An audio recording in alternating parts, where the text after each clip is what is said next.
So we're making a pretty straightforward dish, but we're doing a lot of it from scratch today. Not entirely, but a lot of it. We're not using a canned enchilada sauce, which you can do. Nothing really wrong with that, but I wanted to teach you how you can make your own, which is pretty simple and straightforward, and then you can learn how to make it taste kind of the way you like it to taste. If you like things extra spicy or not spicy at all, then you can adjust those things if you learn how to make it yourself. So we're going to start this recipe by making the sauce. That's always the first thing that you want to do, is look at the recipe all the way through. This one, it says right there on the front, on the side, right there on the top, we're making the sauce first. So our ingredients for the sauce are listed on the column to the right, and we're going to make that in a small pot here. And I'm just going to kind of go for it. If you do have questions, shout out or type it in, like I said. So I'm starting with extra virgin olive oil. I'm going to heat that over medium heat right now. See, what does the recipe say? Medium high. We're going to get there. I'm going to start it on medium heat just because that's pretty hot. It's going to start warming up our oil, and then what we're going to do is we're making a roux.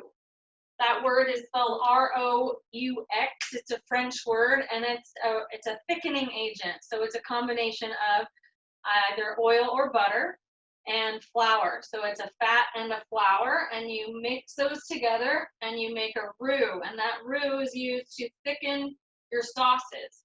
So you want to do 2 tablespoons of extra virgin olive oil is what we're using here today. And then it's going to be equal amounts, 2 tablespoons of all-purpose flour. That is always the ratio for a roux. You want it to be equal parts butter or oil and flour. So I'm using a nice tablespoon here, but I'm making sure to level it off with my finger so that I have a nice flat, level tablespoon, not a big mounded tablespoon. You want it to be nice and level. So that's 2 tablespoons of flour and my 2 tablespoons of oil, all in my little pot here over medium heat. You want to whisk those up really well so that they combine and your flour doesn't start to cook or burn by itself. So once that's whisked together really well and you don't have any lumps of flour, you're going to just let it cook for about, I don't know, 30 seconds to a minute. You want to let the flour cook out. Flour is technically a raw ingredient. So just like when we make things with raw chicken or raw eggs, raw flour is something that needs to cook a little bit before you eat it. You can eat a little bit of raw flour here and there, like a little bite of your cookie dough is okay when you're baking cookies. But you don't want to eat lots and lots and lots of raw cookie dough because that has a lot of raw flour in it, and that's not that good for you. So I'm turning this down now because it's starting to bubble and boil. That means that the flour has cooked enough. And I'm going to let that sit because that's going to be our super thickening agent to keep our sauce from being just watery. We want it to kind of be something that will coat our enchiladas, not just fall off the top of our enchiladas. So to this, we are going to add in the rest of the seasonings and our stock. You can use vegetable stock or chicken stock. It doesn't really matter. You can also just use plain water. That's what a lot of recipes do. That's all right because you're adding a lot of spices and flavor from all of our other seasonings. So I'm doing 4 tablespoons of chili powder. That's a lot. But chili powder, depending on what kind you use, I'm just using New Mexico chili powder. It's spicy, but it's not the spiciest. If you were going to use cayenne pepper, that would be way too much chili powder. Don't use cayenne. Very spicy. Regular chili powder is just kind of like taco spicy. It's good. It's worth a try, but if you don't like super spicy things, then maybe only use 3 tablespoons instead of 4. That's where you can adjust it to make it good for yourselves. The next one I'm doing is garlic powder, half of a teaspoon of that. You want to make sure when you're using things that say garlic powder on it, that it's garlic powder, not garlic salt. They sell both of those 2 different things, and they are very different. If you add in a whole bunch of extra salt to your food, it tastes like the ocean. and it's not that good for us. So you want to be careful you're using garlic powder, not garlic salt. All right, the next one is ground cumin. Ground cumin is a really special spice. It goes into a lot of different food in a lot of Latin American cultures, also in a lot of North African and Middle Eastern cultures, which is really fun. Cumin is a really well-used, delicious spice from all over the world. So ground cumin is nice to have in your house. We're using dried oregano.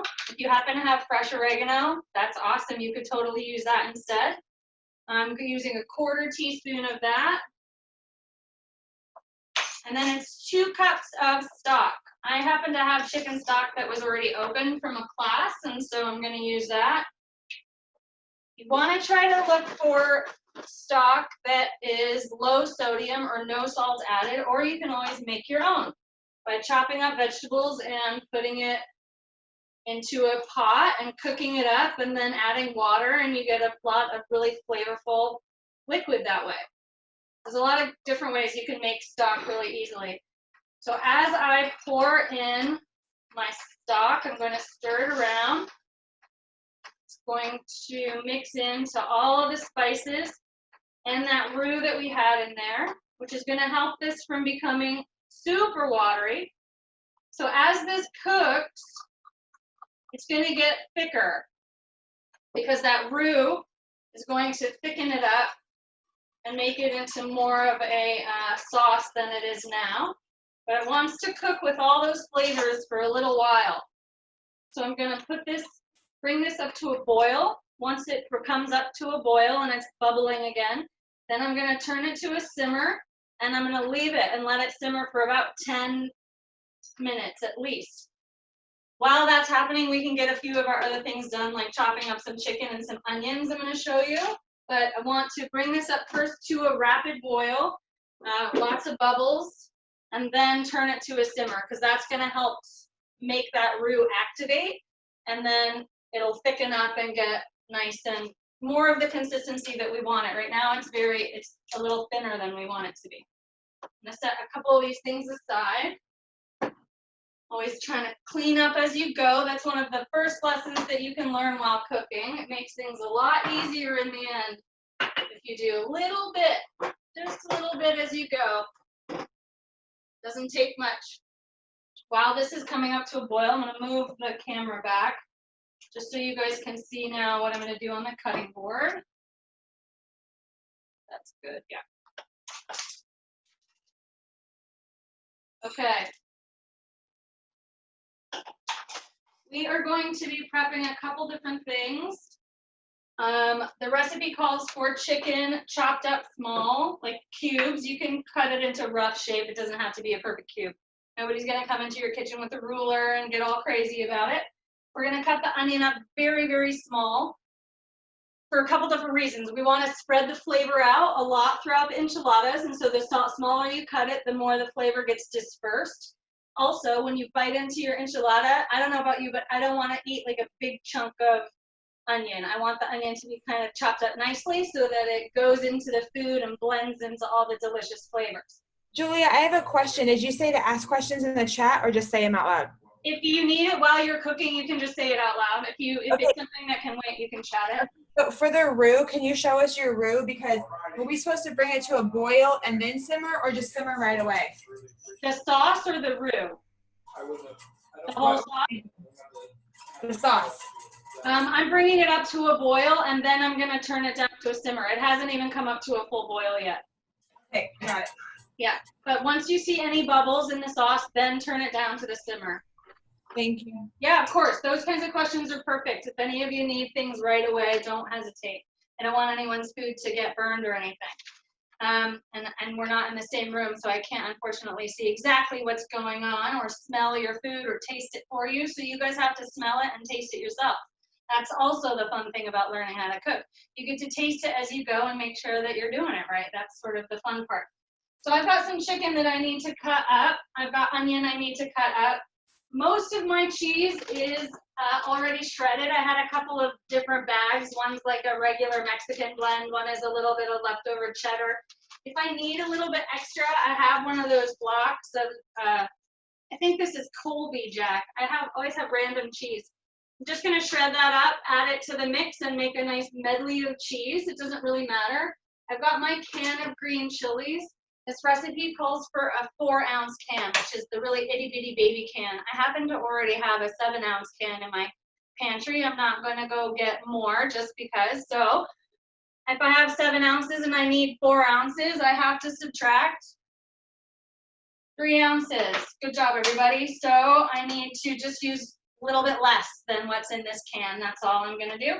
So I'm gonna open that so it's ready to go.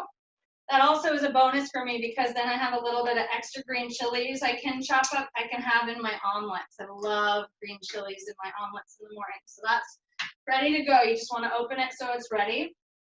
All right, I have some bubbles coming up around the side, around the edges of where the sauce meets the side of my pan. Not huge, big, rolling, bubbly bubbles, but I'm getting some simmering bubbles starting to come up. So that's telling me that it's coming to a boil. I have a little bit of what looks like, I'll show you. It looks a little bit like a foam. That's some of the chili spices kind of starting to gather. As they pull themselves into the center, can you see that happening? It's pulling itself into the middle. That's because there's a bubble vortex starting to create itself kind of on the bottom.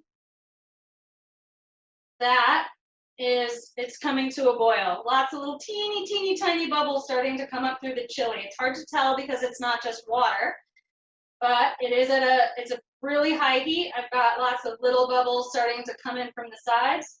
That is what I'm going to now turn it all the way down to a simmer.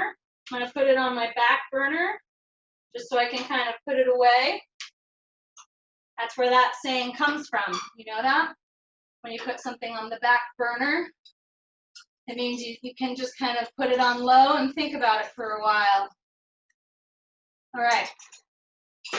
That's gonna simmer for, it's 3:15. We'll check it at about 3:25, but it's right there. So if it starts to bubble too much, then it's not turned down low enough. You wanna turn it down all the way low and don't cover it up because then it gets too hot inside and it starts to create steam.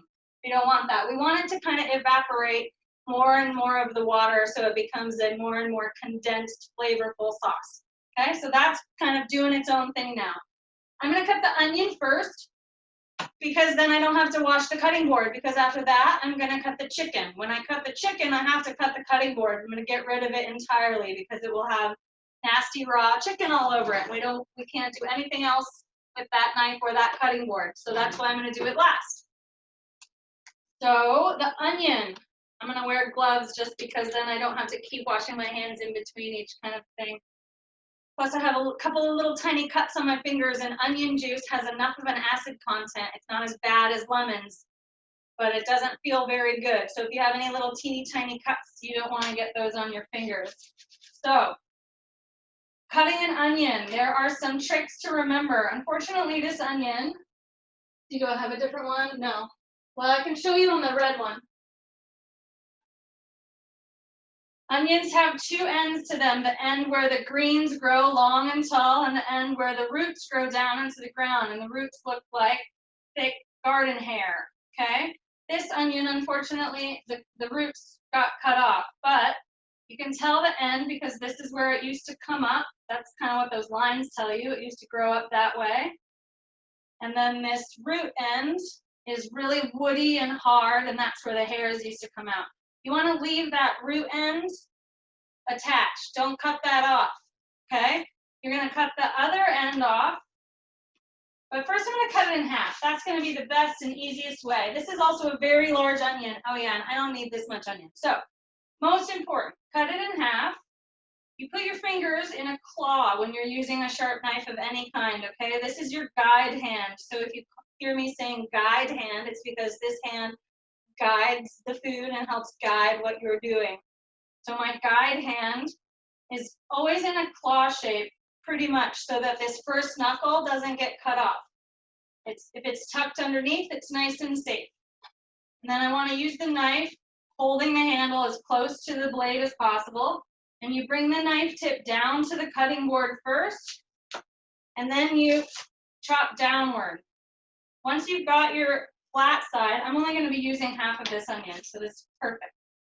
Once you have anything with a flat side, that's the side you want to leave it on because it's much safer, so it doesn't rock and roll around on you. We're going to take the outside layer off. To do that, I think it's easier using your claw. You kind of pull the onion tight and slice the very, very, very end off, not the root end, not that thick demi-root end, but the other end where the greens used to grow out of. Cut that off so that you can peel into the onion and get the outer layer off. Sometimes you have to get the outer, like 1 or 2 layers. It just depends on the onion you got. And you want to make sure that it's not slimy or too thick or papery. Just get that kind of bad layer off, and then you're left with nice onion to cut. So this is the fun part. You can go into it horizontally, and to do that, this is one of the few times you don't have your knuckles tucked under. You have your fingers nice and wide so that you can hold your onions safely, but you can also see where your hands are. And then I'm going to cut into it horizontally across that flat side that we just made. Once, just in, but I'm not trying to cut all the way through. This whole time you want to try to leave that wood stem end intact, all right? So I'm just going to try to make a little Pac-Man mouth here. So it's open, but it's not cut all the way through. Can everybody kind of see that? Yeah. Now, the onion makes the rest of it really easy because it has all these lovely layers and lovely lines in it. So I'm just going to follow the natural grooves, the natural lines that exist in the onion. And I'm going to cut little lines across those. But again, I'm not cutting all the way back through my root end. I want to leave about a ½ inch or a centimeter or so before I cut all the way through, because that's what's holding this whole thing together for me. It makes it nice and easy and also safer, so I don't have onion just like flying all over the place. So basically now I have like a bloomin' onion type thing, but it's all attached still at the root, except that little piece, that's okay. So then you're going to chop straight across all of those cuts that you just made. Nice and small, nice and fine. Using my claw to hold it and to guide my knife. I'm just gently kind of sawing back and forth across all those nice little line cuts that we made. And I'm making all this nice chopped, perfect little diced white onion. And the more you practice that, the faster you can go. When you get back to the root of it where we didn't go all the way back, that's still definitely usable onion. So at that point, all you have to do is keeping the tip of your knife on the board where it's secure. You just chop down and around, moving the onion around. And then you're just left with that core little root piece, and that can go into the compost if you do that, which is super awesome, or just into the trash, or into your vegetable stock that you're going to make from scratch. That's such an awesome thing. So little bits of vegetable like that is the perfect thing to throw into a pot, and then put some herbs and some seasoning and put some water, and you can make your very own vegetable stock. All right? So I've got my chopped onion ready to go. I need to cut my chicken. We want to get these rolled up and into the oven. That's the fun part. Well, eating them is really the fun part. Okay, I'm actually going to put, let's see. I'm going to put this onion into a dish just because while I cut my chicken, even though we are cooking the onions and the chicken together, it's a good idea to practice safe sanitation and not have anything else on your cutting board when you are cutting raw chicken. Okay, I got chicken breast tenderloins just because that was what was on sale at my store, but it does not matter. You can use ground turkey. You can use regular chicken breast, whole pieces, chop it up. You can use dark meat. If you have like boneless, skinless chicken thighs in your freezer or something, that's perfectly fine. I'm going to use these tenderloins. It still adds up to the same weight that the recipe calls for, so in the end, that's kind of all that matters. I'm going to chop these down the middle because they're the tenderloin pieces. They're already quite skinny. And then I'm just going to chop down. Again, keeping the knife on the cutting board. You don't want to go like this, up and down, up and down. You want to rock it back and forth, gently lifting it, but maintaining a secure, safe, position of the knife on the cutting board. That makes everything a lot safer if you're just sliding back and forth. Always knowing where your guide hand is, and most importantly, always looking at what you're doing. I know that I wish I could be talking right to you while that I'm doing this, but that I would chop my fingers off. As good as I am, even I have to look at what I am cutting while I am cutting it. If you're not paying attention to what you're doing when you have a knife in your hand, very bad things can happen. So just always try to be really careful. I don't know if you can see, some of my chicken pieces have these little white strings attached to them. That is a tendon. And I want to cut those off because they get chewy. They're not fun to eat. Okay, so I'm just making sure this is all chopped up nicely. We're going to get this sauteing with some other stuff. So I'm going to get that pan going, actually. Got a nice saute pan here. I'm just going to get it heating up so that it's ready to start cooking when we're ready.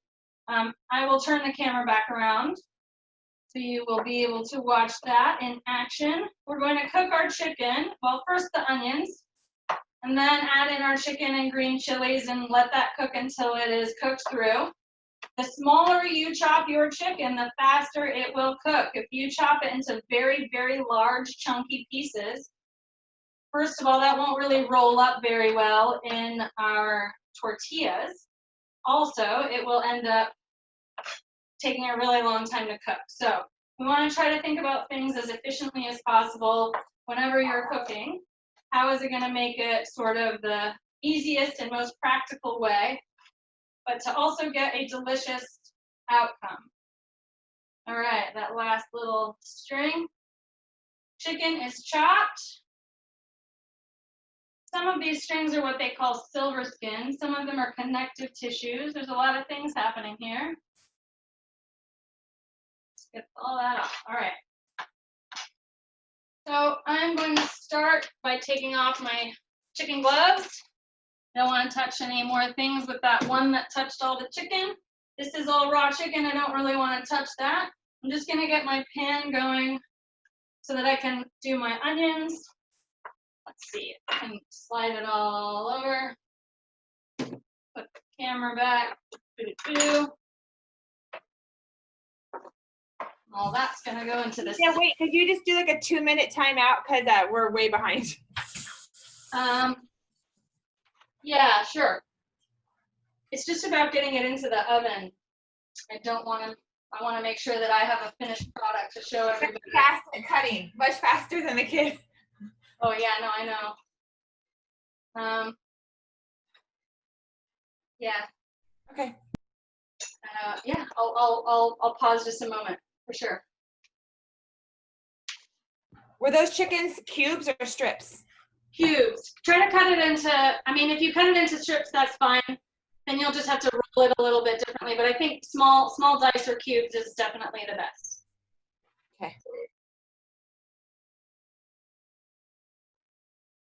Let's see. One thing that also is going to need to happen is warming up the tortillas. The recipe says to warm them up in the microwave, which is just sort of a fast and easy way of doing that.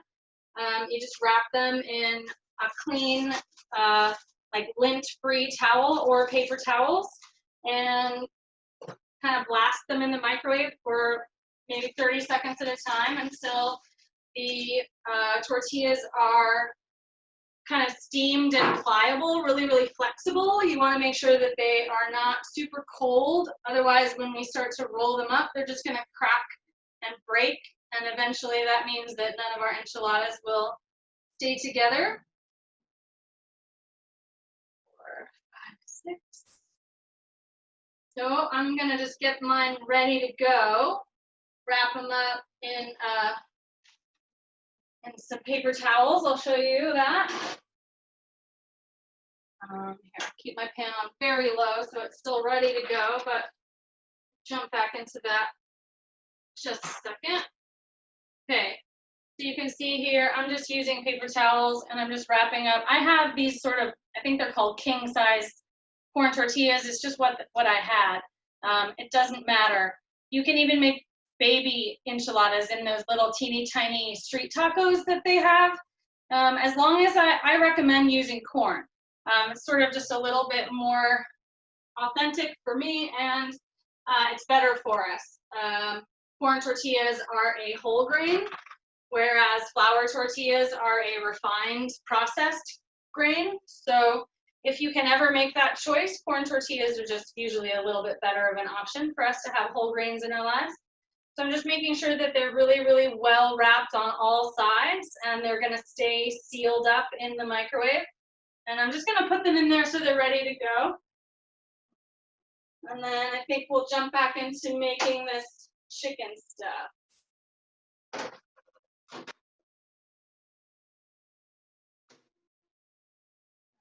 Okay, so that is ready to start when I'm ready to start that.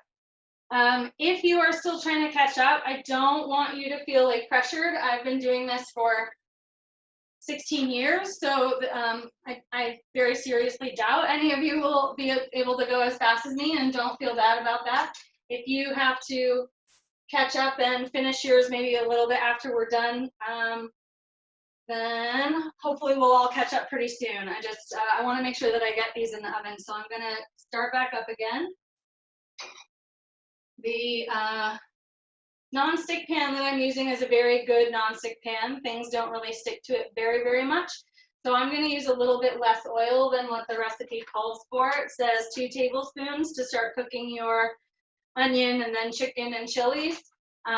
If you have a really good non-stick, you probably don't need quite as much of that oil, but olive oil is pretty good fat for us, so it doesn't also hurt, but because you're cooking a lot of stuff here, that's a lot of chicken and a lot of onions, but I'm just going to cut down a little bit because of the quality of my pan. All right, so the onions go in first.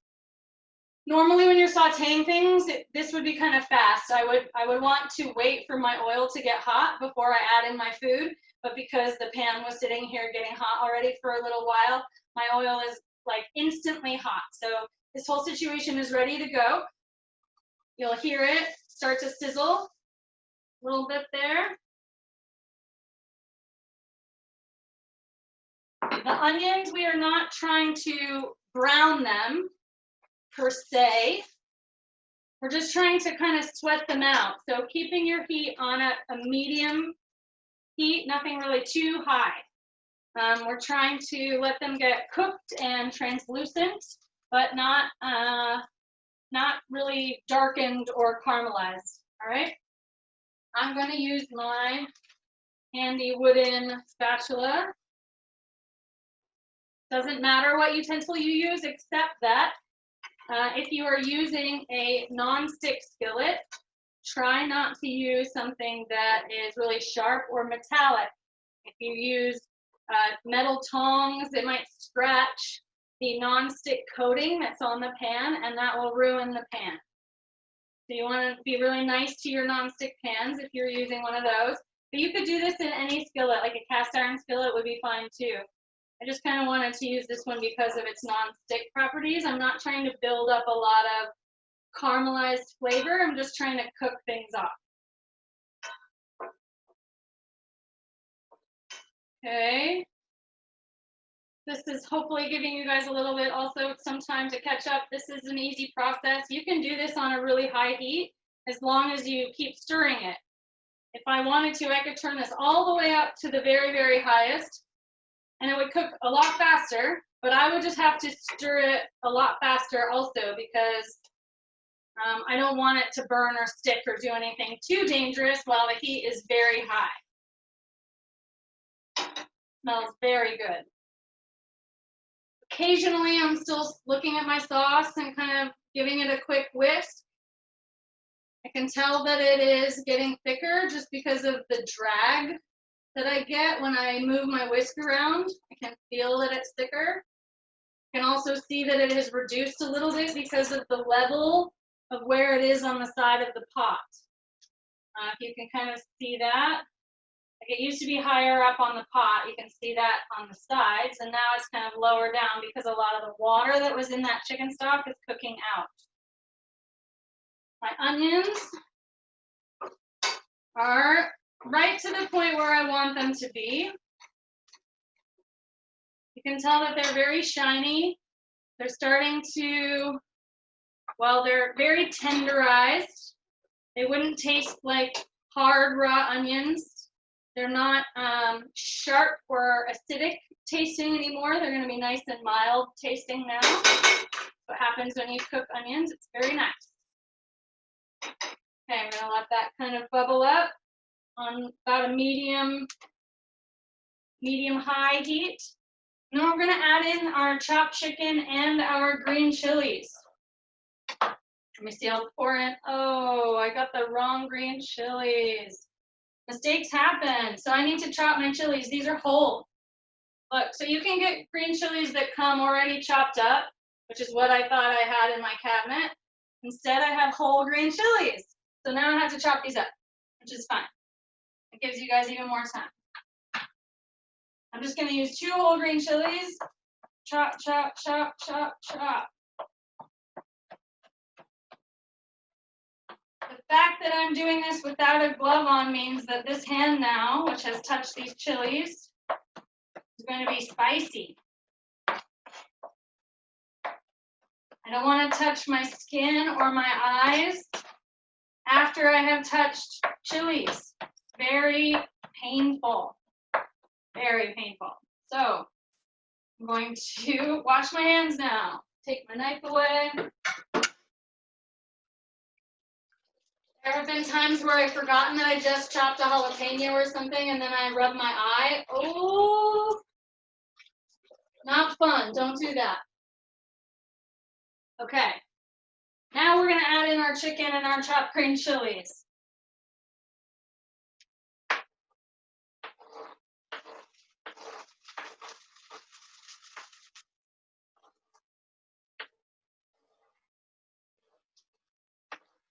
Okay. Goes away.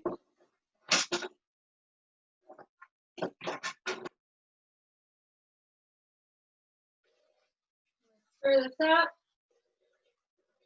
And you want to just make sure now that you're giving this enough time to cook all the way through, which is also why you don't really want to have it on the highest heat possible, because then you might scorch the outside of your food, but the inside won't be cooked through yet. We're going to add some salt and pepper to this. You could always add salt and pepper during the onion process while you're cooking just the onions. Either way, you want to make sure you're seasoning it while it's cooking, not after it's finished cooking, because then all the salt and pepper will just stick to the outside of the food. But if you put it on while it's cooking right now, then it cooks into the food, which is what we want. So I'm doing a small pinch of kosher salt and a very large pinch of ground black pepper. But that's personal. You can use as much pepper or as little pepper as you like, whatever works for you.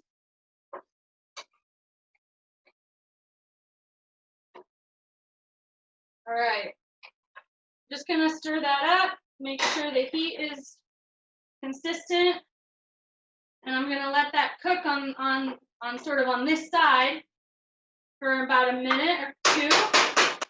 And then we're going to stir it around until we get this nice cooked solid color all the way through the chicken. No more pink raw chicken. That's all we're going for here.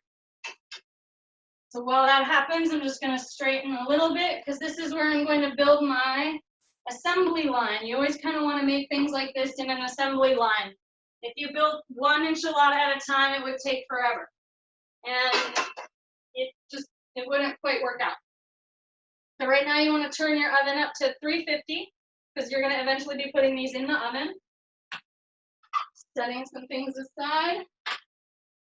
I'm going to be putting mine in this casserole dish. This is what we would call a 9x13 casserole or Pyrex baking dish. If you have a smaller one, that's fine. I probably won't even fill this whole thing up, but this is just one of my nicer vessels for things that kind of roll up in that size. So that's why I'm going to use this. It's going to work well. It just needs to be something with sides, something that has like a side walls all the way around, because then they don't fall off. They kind of bake in there and it gets nice and gooey and saucy and delicious. So you want to have your pan ready to go. If you put a little bit of pan spray in it, that helps in the long run from all your stuff not burning and sticking too much. So just a little bit of pan spray on the bottoms, maybe a little bit on the sides.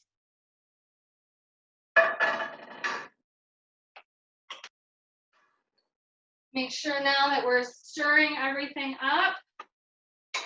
Try to flip the chicken over. I mean, as that's sort of like a concept, but you're trying to stir with from the bottom to the top motion to get the chicken that hasn't browned yet down to the bottom, and vice versa. Okay. So I'm going to put a little bit of sauce on the bottom of my pan, just to like layer the bottom a little bit. I'm also going to start to heat up my tortillas so that they can have time to get softened. So it's just a dollop. That was about maybe a quarter of a cup of my enchilada sauce. And what I'm going to do, I'll show you here. I'm just going to tilt it so that the sauce drips all the way around, gets all oozy. But I have a good solid layer of sauce on the bottom of my pot, so that's going to create a lot of nice flavor underneath our enchiladas. Okay, I'll check those tortillas in just a second. I want to make sure I'm stirring my chicken here so it doesn't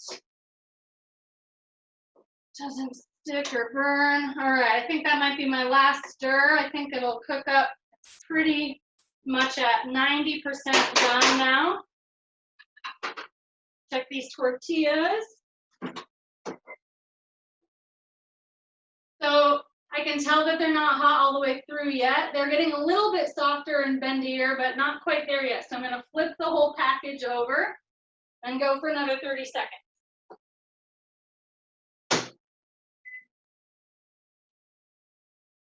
Okay. Yes, my chicken and chili and onion mixture is cooked. I'm going to turn it off.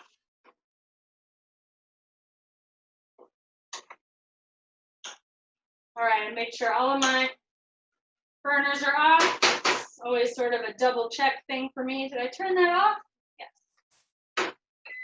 Okay, tortillas are almost done. We are at assembly station time.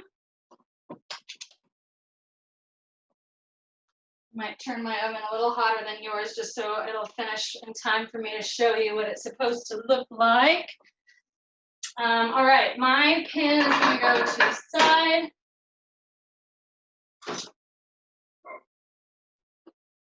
I just need another 30 seconds. I'm going to get my cheese ready. Again, just sort of any mixture of cheeses you like. You just want them to be sort of melty and flavors that go well with these flavors. So if you had a cheese medley that was maybe made for pizza, it would still be okay, but the flavors would be an interesting. Parmesan would be kind of interesting. That would be okay. I don't think you could really go too wrong with cheese, but whatever's cheapest, whatever you have in your house, whatever your family normally uses, things like that are good to think about when you're buying for different recipes. Okay, so my tortillas are very warm and pliable. You can tell that when I fold them and roll them, they're not going to crack up and break, which is important because we don't want all of our enchilada stuff to fall out. Okay. What we are going to do is arrange some tortillas out on our workspace. Let's see. 1, 2, 3, and I think I can fit 6 here. Let's try. And that probably is going to be all I'm going to do just so I can get them in the oven. Okay, so what you want to do is put about a tablespoon of the sauce. Here we go.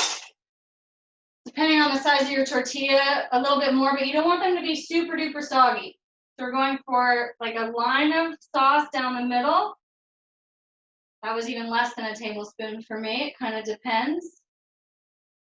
Here we go.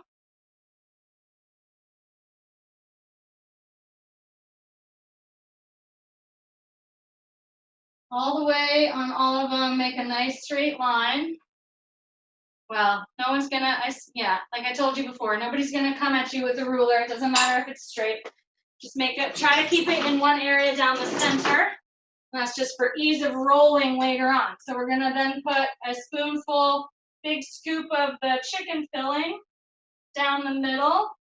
Mine is still hot. I have very desensitized fingers, so don't try that necessarily. Use your spoon to lay it all out.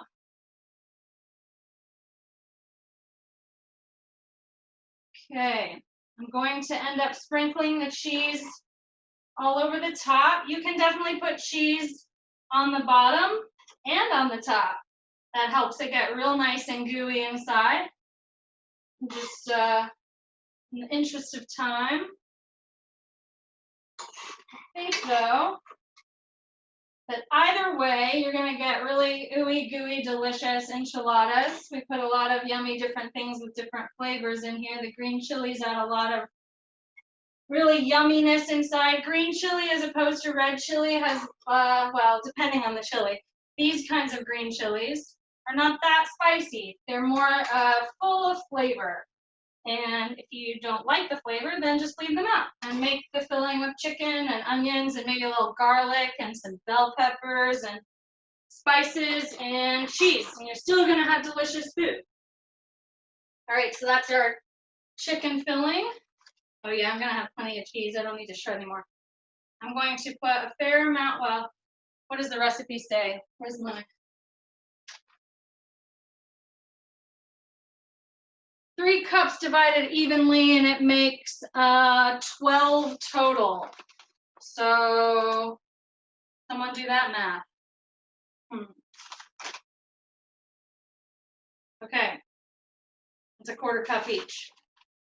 You can just sort of eyeball it, sprinkle it in. You don't want it to be overloaded with cheese. It's just sort of what looks like it's going to be a nice amount to cover up all of that chicken and help create a nice glue once we roll it up. That is that.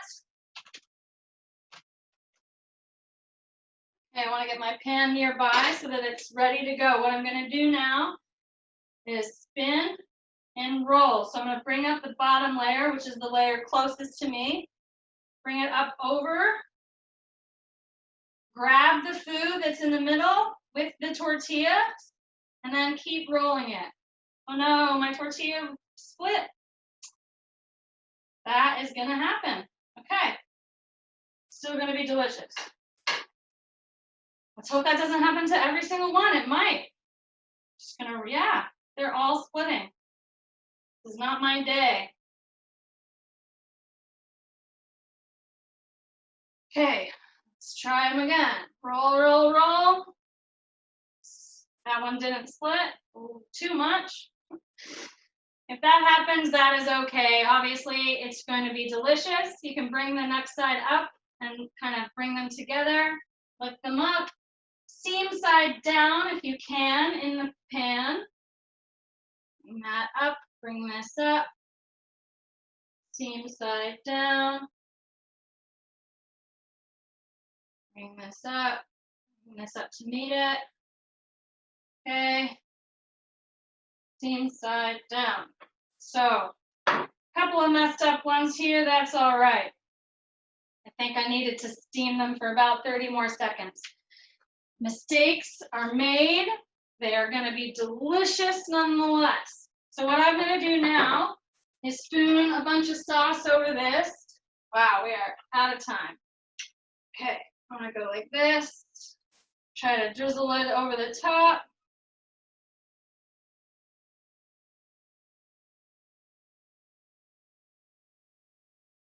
Okay.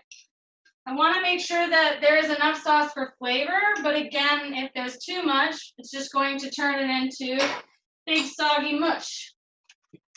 Sprinkle over the top with cheese. That also helps cover up any of those mistakes that I might have made with any of those cracked tortillas. And this goes into the oven right at the middle, on the middle rack of your oven for technically about 20 minutes. So I'll bring it out right at the last minute and show you at least, hopefully it's getting nice and melty and bubbly. And then you'll look for that finished photo on our Instagram page later on once they are finished. But what you're looking for with them when they are done, obviously, is that all the cheese is not only melted, but a little bit, what's the right word? I don't want to say browned because it's not starting to necessarily show color, but it's a little extra bubbly, like it has been cooked very well, not just sort of melty cheese, okay? So you want to make sure that it's that, because then that guarantees that the tortillas have really baked into the sauce and that all of the filling has kind of evaporated out too much of its extra liquid and it's just a nice ooey gooey center. And that's what we're going for all the cheese to combine with all the chicken, and it's going to be really delicious and actually not that bad. Using a good like lean chicken or ground turkey is a much better option, but you can totally make these with ground beef or steak if you've got that in your house or you eat that. There's a few different options. Adding in a lot of other vegetables is a really great way to kind of sneak them in. Like, I don't like to eat a lot of bell pepper just plain by itself, but if you put that into a lot of food that I make, then I eat a lot of bell pepper. So maybe there's ways that you can trick yourself into eating your veggies, and especially when you make it yourself, they taste even better and they are just better for you when you like learn about where they come from and how good they are and how all the different ways that you can cook them. So fun way to get veggies into your diet by sneaking them into things like enchiladas and tacos and all that kind of fun stuff. These will last in the fridge as like a pan of leftovers for a couple of days if you don't go through the whole thing with your family. So if you make a big batch of them and then, you know, eat them on a Tuesday and then they'd be fine to eat again on Thursday, stuff like that. You could, if you have room in a freezer, you could freeze enchiladas after they've been baked. Then all you would need to do is maybe warm them up in an oven for, you know, 10 minutes until nice and hot throughout, and you've got quick dinner. So that's something that is an option for families. Any other things? Yeah, you can use any kind of, we had a question. Yeah. Question about the sauce. I'm really glad that you tasted it. Tasting as you cook is really important to know if things are going to be too spicy or not the right flavor for you. So if this sauce was too spicy, you could absolutely just go ahead and make it this batch with whatever sauce that you have.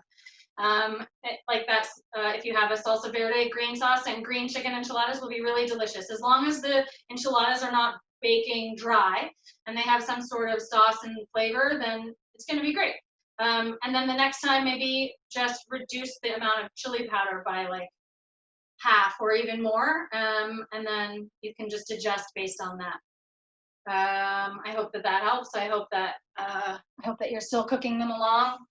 You could, if you had that too spicy, I wouldn't add your salsa verde to that necessarily, because then if it doesn't make it mild enough, you're left with no options. So if you were to, I would add a lot of water to a very spicy sauce to thin it out, and then you can use that as a starting foundation and add more like chicken stock to it for flavor. But if you've moved past that, which I hope that you do, just move, yeah, any sauce will work as long as they're in the casserole dish, not completely dry. Just any, I think, and this is not a bad thing.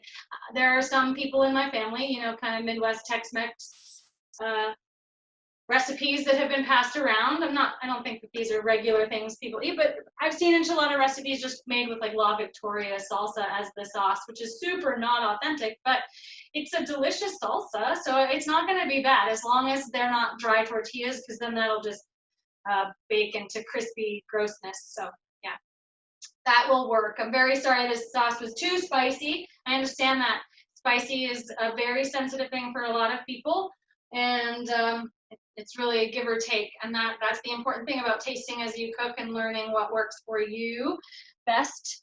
How many, I think that question about was how many tortillas should you warm up? Sort of how many you want to eat, how many fit into your pan. I warmed up too many because I only made it 6. So I think I have maybe 4 more tortillas that I didn't use that I'll be able to make a little bit more because I have extra chicken filling and stuff. I just wanted to get those in because I want to be able to show you at least partially how they're working.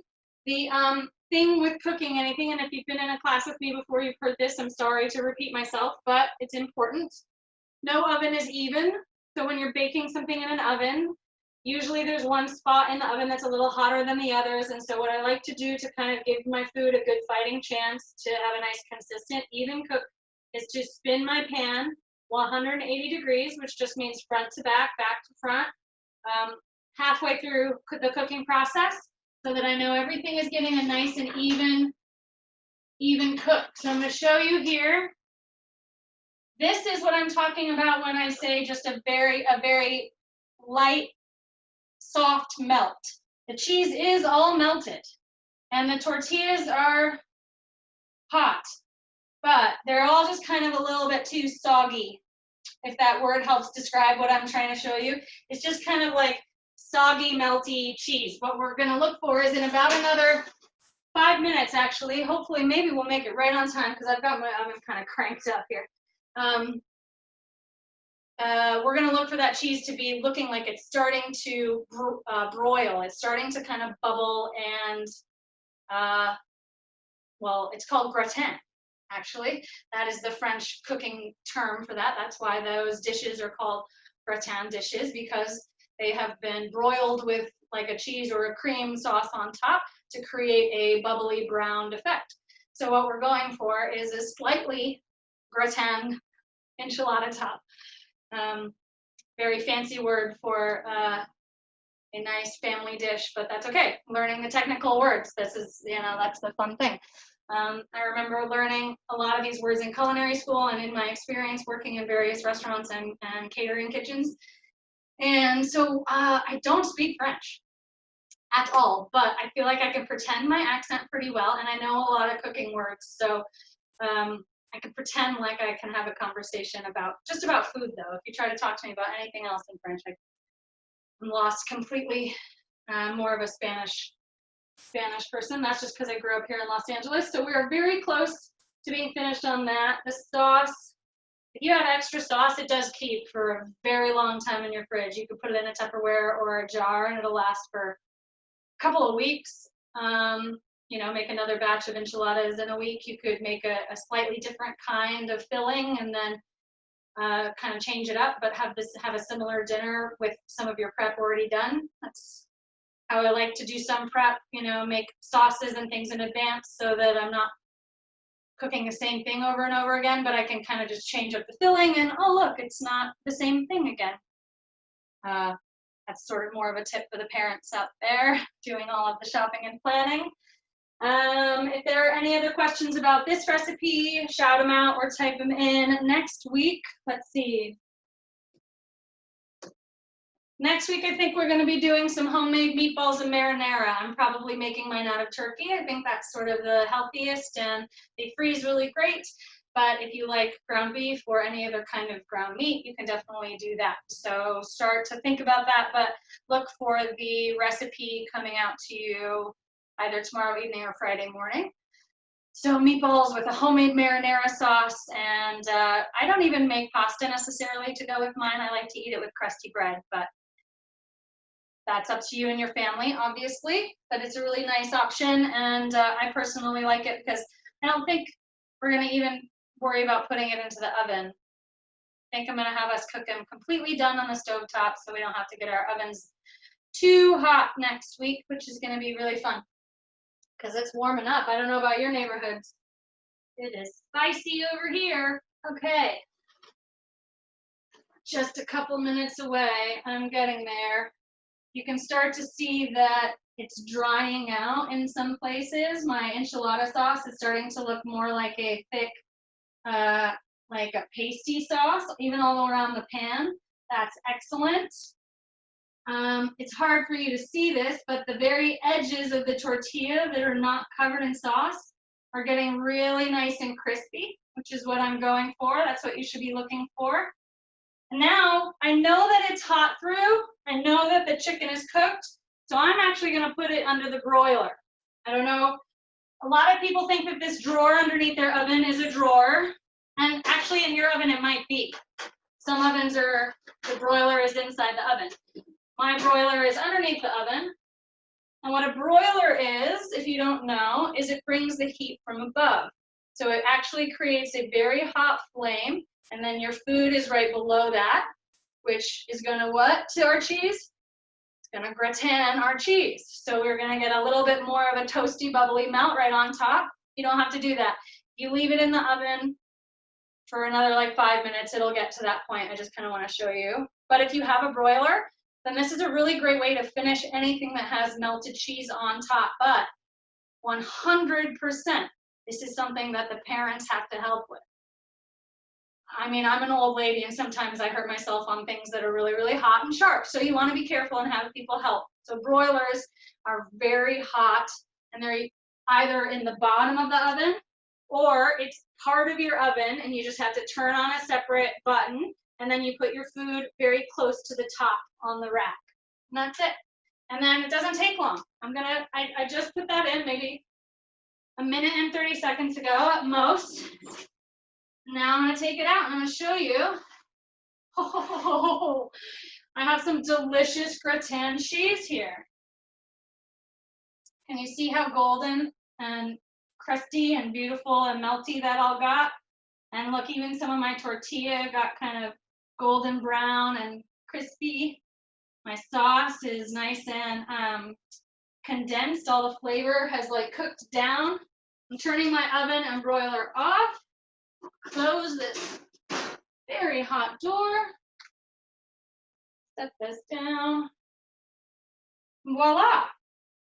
Got some really, really very toasty enchiladas with chicken and green chilies and a red sauce. Garnishes for this include anything that you want. I have some avocado and some green onions, which I'm going to chop up and put on mine.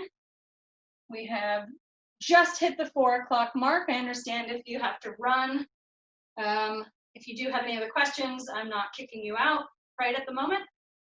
But yeah, I will post a picture of what this looks like with the garnish and like on the plate, but I don't recommend putting the garnish on the extremely hot surface of the food just yet. If I put on some fresh chopped scallions, they would just wilt and turn black.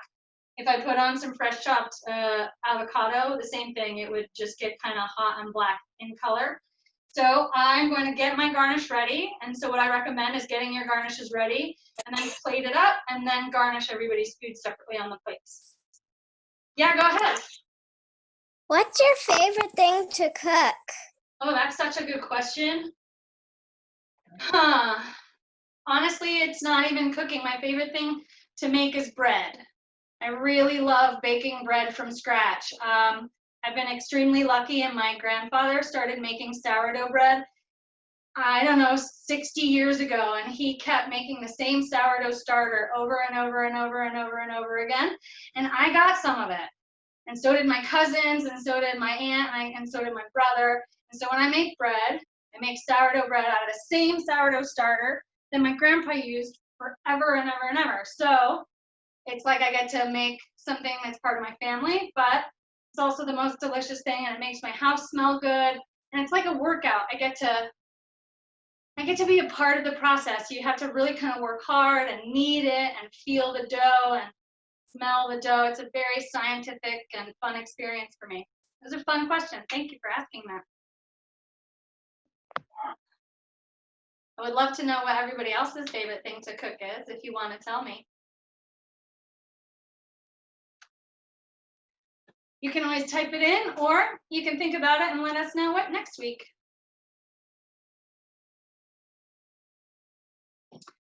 Like I said, I'm really happy that you guys were all here.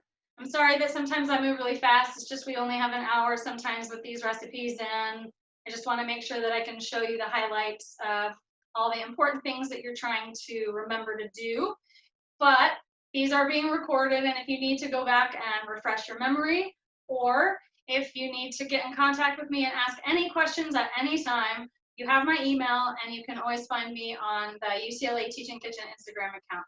So if you're not following us there already, check us out, because that's where I always post the pictures from the end of our classes. So hopefully your parents have an account. They can show you what all the pictures look like, and then you can always email me any of the pictures of the food that you make. I'm always so proud and happy to see any of the stuff that you guys do. It always looks so delicious and so fun. So please share, and please don't hesitate to reach out if you need anything at all. I am here. I hope you had fun. I did. And I'm really looking forward to meatballs next week, guys. Tell all your friends, sign up. And then baking next week is going to be super fun. We're making upside down peach upside down cake. So you could always join in for baking. It's not just for grown-ups, it's for everybody. Just like this isn't just for kids, it's for everybody. All right, guys, if there's anything else, let me know. You were awesome, as always. I'm going to stop the recording.